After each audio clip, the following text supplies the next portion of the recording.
खुलुमबाय। गिबियावनो आंनि बे बड' एस्पिरेन्ट चेनेलाव बयखौबो बरायबाय। जोंहा बे भिडिअ'आव आसाम हिस्ट'रिनि बागै MCQ कुइसन्स खालामनाय जागोन। होमबा गिबि कुइसनावनो दङ जोंहा हु वाज द एन्शियन्ट किं अफ प्रागज्य'तिसपुर? प्रागज्य'तिसपुरनि गोदोनि राजाया सोरमोन? होमबा जोंहा अपसनाव दङ महिरंगदानबा, भास्कर बर्मन, नरकासुर, हर्षवर्धन। होमबा बेनि राइट एन्सारा मा जोंहा बेनि राइट एन्सारा जादों महिरंगदानबा। अपसन ए। नाम्बार 2 कुइसनाव फैदो। नाम्बार कुइसनाव दङ जोंहा 2आव व्हिच डायनेस्टि वाज फाउन्डेड बाय नरकासुर? बबे फोलेरा नरकासुरजों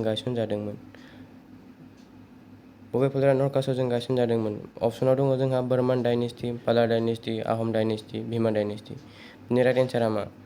बिनि राइट एन्सारा जादों अपसन डि, भीमा डायनेस्टि, जायखौ जोङो असुरा डायनेस्टि होननाबो मिथिनाय जायो। ओमफ्राय नाम्बार कुइसन 3आव फैलायदो।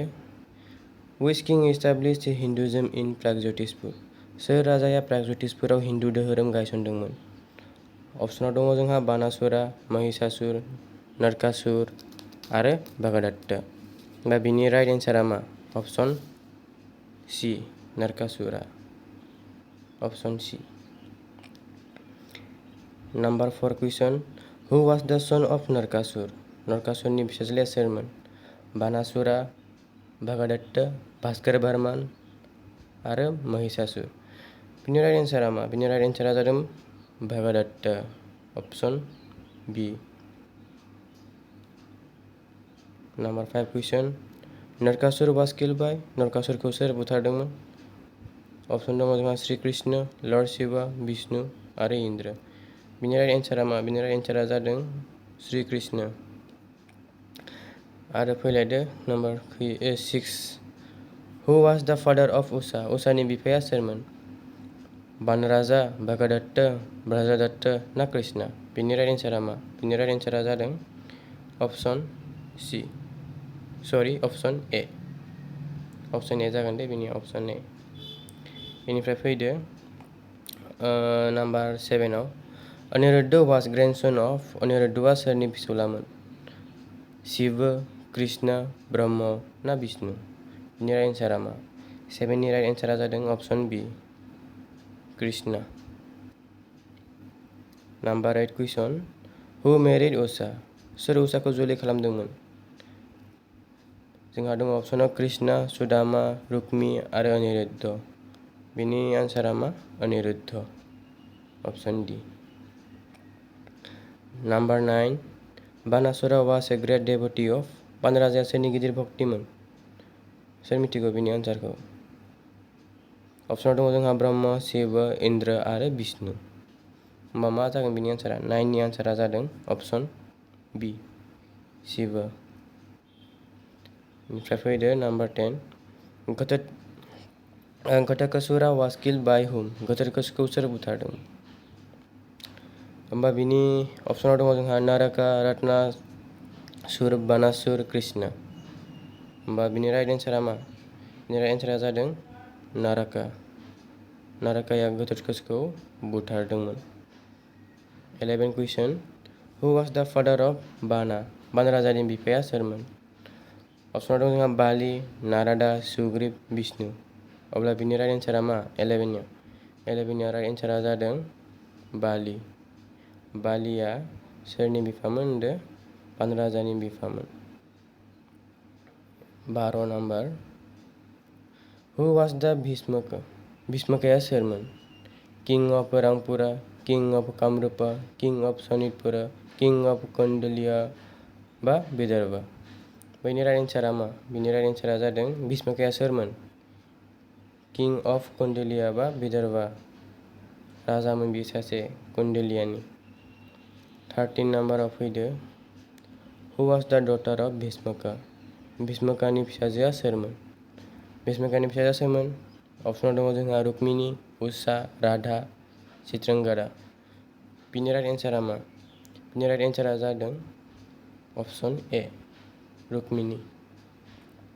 आरो रुक्मिनिया मामोन? सोरमोन? उषानि बेस्ट लोगोमोन, एकदम बेस्ट फ्रेन्ड, लोगोथारमोन। इनिफ्राय दङ 14 नाम्बाराव which Kamrupa king took part in the war of Mahabharata सोर कामरुप राजाया महाभारत दावहायाव बाहागो लादोंमोन बा जोंहा अपसनाव दङ पुष्य बर्मन भ्राजरादत्त नरकासुर बा भगदत्त बेनि राइट एन्सारा मा 14 नि राइट एन्सारा जादों अपसन डी भगदत्तआ महाभारतआव बाहागो लादोंमोन What was the name of the elephant of Bhagadatta भगदत्तनि मैदेरनि मुङा मामोन बा अपसनाव दङ जोंहा सुप्रतिका चेतक कांताकरण आरो लास्टआव मार्केन्द्रेया बा बिनि राइट एन्सारा मा 15 नि राइट एन्सारा जादों अपसन ए सुप्रतिका 16 आव फैलायदो 16 नाम्बार कुइसनाव दङ मा सोंदों जोंहा Sonitpura kingdom also known as Asura kingdom was established by Sonitpur रायजोखौ सोर गायसनदोंमोन जायखौ असुरा रायजोबो मोनथिनाय जायो सोर गायसनदोंमोन सनितपुरखौ जोंहा अपसनाव होनाय दङ जोंहा मा भगदत्त नरकासुर बाना आरो मारिचि होमबा बिनि राइट एन्सारा मा सोर गायसनदोंमोन सनितपुरखौ बिनि आन्सारा जागोन जोंहा अपसन डी मारिचिया सनितपुर रायजोखौ गायसनदोंमोन 17 नाम्बाराव फैलायदो Bhagadatta was killed by whom भगदत्तखौ सोर बुथारदोंमोन जोंहा अपसनाव होनाय दङ भीमा अर्जुना दुर्योधना अभिमन्यु होमबा बिनि राइट एन्सारा मा जागोन बिनि राइट एन्सारा जागोन अपसन बी अर्जुना 18 नाम्बाराव which of the following place is famous for astrology गाहायनि बबे जायगाया जोंदारि शास्त्रनि थाखाय मुंदांखा बिनिया मा जागोन जोंहा अपसनाव मा होनाय दङ कामपुरा रांपुरा प्रागज्योतिषपुर आरो चराइदेव बिनि राइट एन्सारा मा बिनि राइट एन्सारा जादों प्रागज्योतिषपुर बिनि थाखाय मुंदांखा बे जोंदारि शास्त्रनि थाखाय प्रागज्योतिषपुरा बेनिफ्राय नाम्बार 19 आव दङ जोंहा During which dynasty modern Kamdev temple was built माने मा होनदो बबे रायजोनि समाव मदन कामदेब थानसालिखौ बानायदोंमोन बा अपसनाव दङ जोंहा आहम डायनेस्टि कच डायनेस्टि पाला डायनेस्टि आरो माटक डायनेस्टि होमबा बिनि राइट एन्सारा मा जागोन बिनि राइट एन्सारा जागोन जोंहा अपसन सी पाला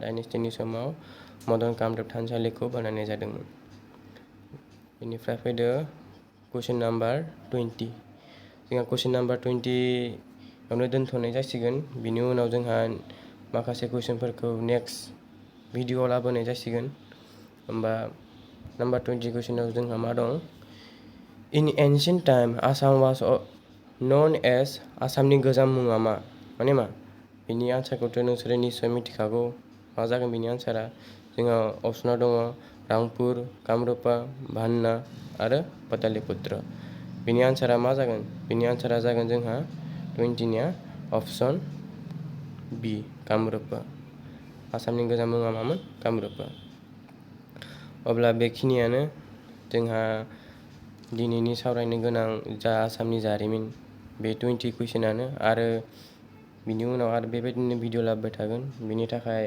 जोंहा नेक्स्ट भिडिअआव माखासे कुइसन लाबोनाय जागोन होमबा गोजोन्थों